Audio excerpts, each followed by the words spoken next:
I'm Heather, a 32-year-old woman living in Virginia and working as an accountant. I met my husband Mike 9 years ago through some mutual friends. He currently works in a field that requires him to be on call. This means that he is constantly traveling. Although we don't spend a lot of time together, we're still very happy with each other. Mike always makes sure to get me something when he comes back from one of his business trips, and I always make sure we have reservations at a nice restaurant for a date. It has been tough, but it has all felt worth it. Never in any relationship had I felt so safe and loved. I guess you could compare our relationship to those that you see in the movies. We were madly and deeply in love with each other.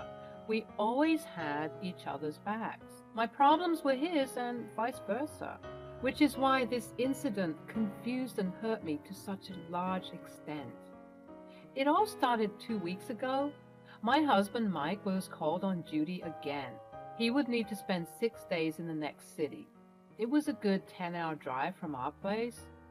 I was a little sad because Mike had only just come back home 5 days ago from a week-long business trip, and he was going back again. Sensing my upset mood, Mike came over to me and wrapped me in a tight and comforting hug. "I can't believe you're leaving again so soon, Mike. It feels like we just had you back home." "I know, babe. I hate being away from you too, but duty calls and I have to go. It's part of the job." "I understand that, baby, but it's been so hard lately. You're always on these trips and I miss you so much. I need you here with me." "I miss you too, darling. Believe me. I wish I could be here more often, but you know how demanding my work can be. It's not easy for me either. I just worry about you.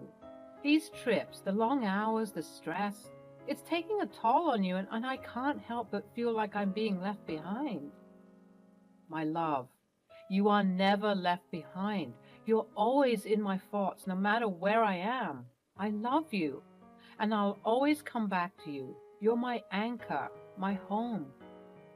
"I love you too, sweetheart, but sometimes I need more than just words. I need your presence, your support. I need to know that I'm a priority in your life." "You are a priority, I promise. When I come back, I'll make it up to you. We'll have quality time together, just the two of us. We'll reconnect and make sure our bond stays strong." "I hope so, because right now, it feels like I'm fading into the background. I need to feel loved and cared for, not just when you're physically here, but every day. You'll always be loved. I'll work on finding a better balance, I promise. We'll figure this out together, and I'll do whatever it takes to make you happy." "Thank you. That's all I ask for. Your love, your presence, and our happiness. Let's make it happen, no matter the distance between us." "We will. I'm here for you, always." Feeling a little better, I helped Mike pack and kissed him goodbye. I then crawled into bed and fell asleep, feeling just a little under the weather. I just chalked it up to tiredness from work and being upset at Mike's leaving. The next day I woke up with a couple of sniffles and a slightly itchy throat, so I took all the medication I needed to take to prevent it, along with some good home remedies to patch me up. I went to work and came back home feeling much worse. I literally passed out on my bed. When I finally regained consciousness, I realized that something was seriously wrong. My body felt heavy, as if weighed down by an invisible force. Every movement was a Herculean effort, and a dull ache pulsed through my entire being. It was as if the energy within me had been drained, leaving behind a hollow shell. The sniffles and itchy throat from the previous day had transformed into a full-blown assault on my respiratory system. Each breath was a struggle, accompanied by wheezing and a persistent cough that racked my weakened frame. The home remedies and over-the-counter medications I had relied on earlier seemed ineffective against this relentless onslaught. I mustered what little strength I had and forced myself to go to work, determined not to let this illness defeat me. But the moment I stepped through the office doors, exhaustion washed over me like a tidal wave. My limbs felt like lead, and my mind struggled to focus on even the simplest of tasks. My boss gave me the day off and told me to come back when I was better. By the time I made it back home, I was completely drained, physically and emotionally. My body screamed for rest, and I obliged, collapsing onto bed with a bone-deep weariness. As I drifted in and out of consciousness, the illness continued its relentless assault on my body. The once familiar comfort of my bed became a battleground where fever raged and chills coursed through my veins. Each waking moment was met with a renewed sense of weakness, as if my body was waging a losing war against an invisible enemy. In my daze, I managed to call Mike. I needed him by my side right now because there was no way I was going to be able to take care of myself. I felt way too weak to even get up. "Mike, I can't do this alone. I'm so sick. I need you here with me. Please just come back home. I can't take care of myself right now." "Babe, I wish I could, but I can't leave work right now. You know how demanding my job is, and they need me here. I'm sorry, but I can't come back." "Can't you see how much I need you? This isn't just some minor illness. I'm scared, Mike. I feel weak, and I don't know what's happening to me. How can you prioritize work over your own wife's well-being?" "It's not about prioritizing work over you.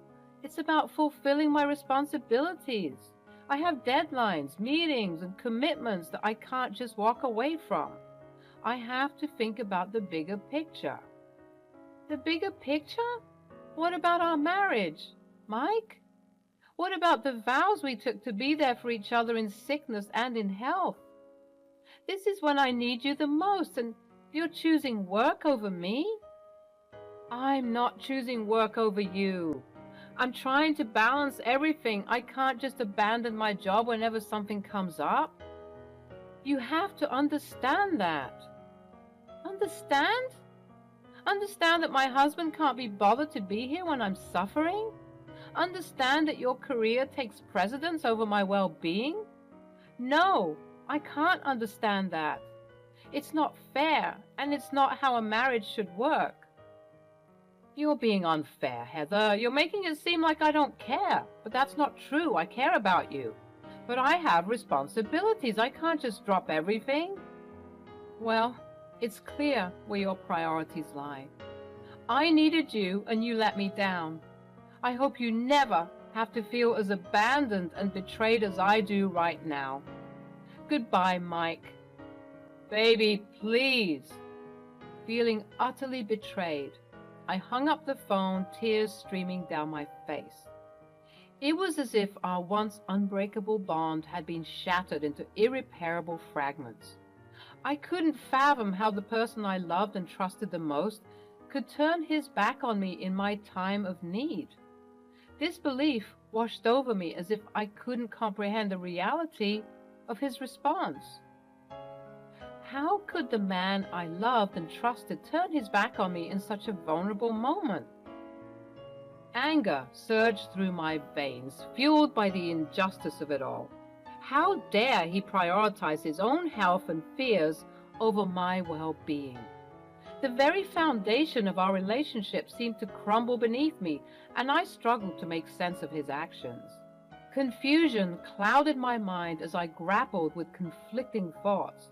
I questioned the depth of Mike's love for me, wondering if his concern for his own well-being overshadowed his commitment to our partnership. Doubt seeped into my heart, eroding the trust that had once been the bedrock of our relationship. In my desperation, I reached out to my best friend, Emma. She had always been there for me, a constant source of support and love. Through choked sobs, I explained the situation to her, pouring out my frustration and hurt. Without hesitation, she reassured me that she would be by my side, taking care of me in Mike's absence. Emma went above and beyond to take care of me. She made sure I had everything I needed, from preparing meals to getting my medications. Her dedication to my well-being was unwavering, but her care went beyond just the physical stuff. Emma was there to listen and provide emotional support. She was my sounding board, lending a sympathetic ear as I vented my frustrations. Her presence alone brought me comfort and reassurance. She also boosted my spirits with her humor and laughter, reminding me that joy still existed despite my struggles. Emma's unwavering belief in my strength and resilience gave me the confidence to face whatever challenges came my way. I tried to let go of the hurt I felt and tried to instead focus on recovering. 2 days later, I was only getting worse. Emma ended up taking me to the ER and I got admitted into the hospital. After running extensive tests on me for hours, the doctor told me that my sickness was not just a regular flu, but rather a much more debilitating respiratory illness that required immediate attention. The doctor also informed me that my emergency contact, my husband, Mike, was called, but he did not pick up. As I lay in the hospital bed, my body weak and my spirit shattered, a mix of emotions swirled within me. The pain from my illness had intensified, and I couldn't help but feel a deep sense of disappointment and abandonment. How could Mike, my supposed life partner, fail to answer the call when I needed him the most? I yearned for the comfort and support that only a spouse could provide, but Mike was nowhere to be found. Anger simmered beneath the surface, fueled by the overwhelming sense of betrayal. How could he turn a blind eye to my distress? The person I had trusted with my life had abandoned me in my darkest hour. It was a betrayal that cut deep, leaving me questioning the foundation of our relationship. Confusion also clouded my thoughts. I couldn't comprehend how someone who had once shown such love and dedication could become so callous. It seemed incomprehensible that the person I had built a life with could turn his back on me when I needed him the most. But amidst the anger and confusion, there was also a deep sense of sadness. A profound disappointment washed over me as I realized that the person I had once relied on for strength and support had let me down. The loss of trust and the shattered illusions of our perfect love story weighed heavily on my heart. Emma walked into my room, which pulled me out of my thoughts. She looked confused and dazed. Worried, I asked her what was wrong. Emma told me that she had seen my husband, Mike, in the hospital. For a second, all the negative thoughts in my head vanished and my heart immediately felt lighter. However, the look on Emma's face made my stomach drop. Well, where is Mike? About that. He seemed in a rush and went in the opposite direction. What do you mean? Where did he go? I asked the receptionist and he told me that Mike went to the maternity ward. His girlfriend just went into labor. His girlfriend? But he's married to me. How is that even possible? I don't know, Heather. It doesn't make any sense. I'm sorry. I didn't mean to upset you further. No, it's not your fault, Em. It's just, I never expected this. How could he betray me like this? I wish I had more answers for you. I can't even imagine what you're going through right now, but please know that I'm here for you no matter what. Thank you. Your support means the world to me. I just need some time to process all of this. I felt a mix of rage and hurt, a potent cocktail of emotions that threatened to consume me. How could Mike have deceived me for so long? How could he have carried on a secret affair while I lay in that hospital bed fighting for my health and hoping for his support? The betrayal was like a betrayal on top of a betrayal, leaving me feeling like a fool for not seeing the signs earlier. Grief washed over me, mourning the loss of the marriage I had once cherished. The pain of betrayal cut deep, leaving scars that would take time to heal. At that moment, the rose-colored glasses shattered, revealing the harsh reality of my crumbling marriage. The trust I had placed in Mike had been shattered. replaced by a sense of profound disappointment. The realization that our love story had been tarnished by infidelity tore at the fabric of my being. As I pieced together the puzzle of his absences and the lies, anger and sadness mingled within me. I was enraged by his deceit, but I also mourned the loss of the life I thought we had built together. The dreams we had shared, the promises we had made, they all seemed like distant echoes of a time when love and loyalty still held. But amidst the pain and devastation, a newfound determination emerged. I refused to be a victim of Mike's infidelity. The fire of revenge burned brighter within me, fueling my resolve to reclaim my power and find a way to rebuild my life without him. I would not allow his betrayal to define me. With each passing moment, the pieces fell into place, forming a clearer picture of the reality I had been living in. And as painful as it was to acknowledge, it also ignited a spark of strength within me. I was no longer the naive woman who had blindly trusted her husband's excuses. I was a survivor, ready to embark on a journey of self-discovery and retribution. As I lay in that hospital bed, nursing my broken heart and battered body, a plan began to take shape within the recesses of my mind. The pain and betrayal I had endured at the hands of my husband, Mike, ignited a fire of vengeance that burned brighter with each passing moment. With a newfound determination, I resolved to turn the tables on him, to make him feel the same pain and betrayal that had consumed me. Revenge became my driving force, and I carefully crafted a devious plan to ensure he would pay for his actions. After I had recovered sufficiently, the doctor deemed me well enough to leave and gave me a boatload of medications to take. In the days that I had been in the hospital, not once had Mike, the supposed love of my life, called me. The rage in me only continued to burn brighter. My mind reeled with all the possible ways I could exact revenge on him. Thoughts of revenge drove me to recover faster. Once out of the hospital, Emma continued to stay with me. She was there not only to look after my physical health, but to also support me mentally and emotionally. She was just as eager to get revenge on Mike as I was. Together, we brainstormed plans for revenge. Eventually, we settled on one. Step one was collecting evidence of Mike's affair and compiling it into one folder. Given Mike's frequent work trips, I thought it would be harder to find any evidence, but I was easily disproved. A quick look into his bank records showed me just enough evidence. The affair had been going on for years. How had I been so naive? Why haven't I ever questioned it?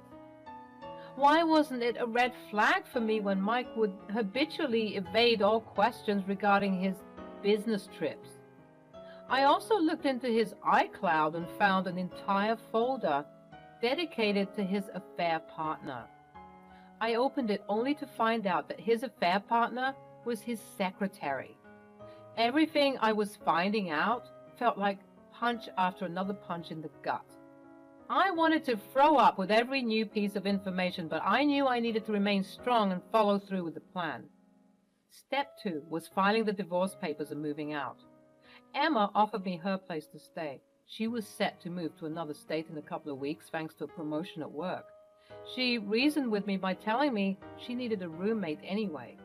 I moved everything that belonged to me out of the house along with the things that I had paid more for. You see, Mike made half of my salary, so we proportionally paid for things together. So unless there was something that he had fully and completely bought, I took everything else. Never have I ever been so grateful to have kept our finances separate. I got in touch with a good divorce lawyer that wrote up a pretty ironclad agreement demanding alimony from Mike on account of his adultery and negligence. Step 3 was waiting for Mike to get back and be greeted by an empty house and divorce papers. This happened 2 days later. He spammed my phone with calls and texts, anxious about my whereabouts. I was tempted to answer because he seemed so genuine and desperate. but Emma stopped me. He keeps calling and texting me. He sounds so desperate, like he genuinely wants to talk. Maybe I should answer. Heather, I understand that it's difficult, but remember why we're doing this. He hurt you deeply, and this is your chance to regain control. Don't let him manipulate your emotions. What if he wants to fix things? You deserve better than someone who betrayed you. Stay strong and stay focused. We're doing what's best for you. You're right. I need to stay strong. I won't let him reel me back in. Thank you for reminding me of that. Anytime. We're in this together, and I'll support you every step of the way. She was right. I couldn't get sucked in right now when Mike had hurt me to the highest degree possible. Instead, I carried on with the plan. Step 4 was spreading the word. I emailed Mike's family the file containing the evidence of Mike's infidelity. My email was titled, "Congratulations on a new grandchild." Unfortunately, his father is a piece of crap. I also emailed Mike's superiors and the HR department the file. I hoped that Mike only received the worst consequences. Step 5 was making myself disappear from Mike's life. I blocked his number and discontinued my number. I blocked him and his secretary from all my social media platforms and turned all my accounts private so he would have no access to me. I found another better paying job in the state that Emma and I were moving to, so I quit my current job. Emma and I moved to another state, and I finally got to start over again. In the weeks that followed, the results of my plan came to life. The evidence I have compiled of his affair, meticulously organized in a folder, became a weapon that shattered his world. First, his job was not spared from the consequences of his actions. The email I had sent to his superiors and HR department, exposing his infidelity, led to an internal investigation. It didn't take long for the truth to come to light, and both Mike and his secretary were promptly fired. The company couldn't afford to be associated with such unethical behavior. But the repercussions didn't end there. Word spread like wildfire, reaching his family and friends. The email I had sent to his family, titled with biting sarcasm, caused shockwaves within their circle. The truth of Mike's betrayal became a bitter pill to swallow, and his own family disowned him. The relationships he once cherished crumbled, leaving him isolated and alone. As for the divorce proceedings, my ironclad agreement worked in my favor. The evidence of Mike's adultery and negligence, combined with the demand for alimony, left him with little room to maneuver. The court recognized the weight of his transgressions and granted me the financial support I deserved. With each consequence that befell him, I felt a surge of victory and vindication. The sense of justice served, provided closure, and a renewed sense of empowerment. I had taken control of my life, dismantling the web of deceit that had ensnared me for far too long. Mike's life crumbled around him, stripped of the facade he had carefully maintained. The consequences he faced served as a reminder that actions have consequences, and the choices we make can come back to haunt us. But more importantly, the victory I tasted was not just about punishing Mike, it was about reclaiming my own worth and finding peace within myself. I had shed the burden of his betrayal, emerging stronger and more determined than ever before. The sense of triumph I felt was not rooted in revenge alone, but in the rediscovery of my resilience and the rebuilding of my life on my own terms. In the end, I stood tall, a survivor of heartbreak and betrayal, ready to embrace the future with newfound strength and an unwavering belief in my own worth. The journey had been arduous, but the victory was sweet, reminding me that I was capable of overcoming even the darkest moments of my life.